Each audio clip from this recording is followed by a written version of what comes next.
Hello guys, bukas po tayo ng bagong parcel. Ano po? Ito po yung ah, handlebar. Handlebar protector. Ano po? Protector. Yan. Ilalagay po natin sa motor natin para protection po sa kamay pag motor natin if in case magkaroon tayo ng aksidente. Ano po? Yan. Ano po?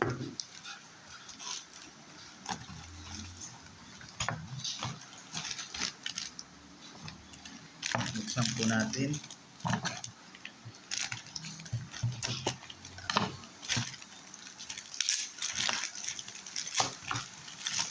Handlebar protector.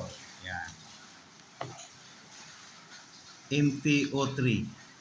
Ako, maganda. So, thank you. Maganda po yung product. Ano po.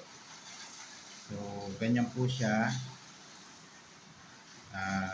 Protection dito sa kamay. Nakaganyan. Ano po.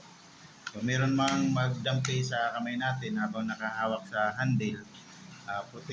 May protection po siya. Protektado po siya.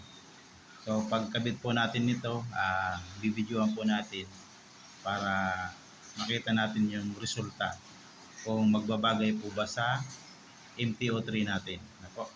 Ayan po.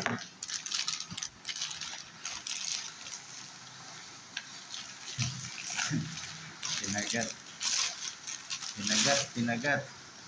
Yan. So dalawa po siya. Just ganyan. Ayan. MTO3. So, sunod po natin yung video, yung pagkabit na po ng handlebar protection po natin, protector. So, abangan po ang sunod na video. Thank you very much. Bye!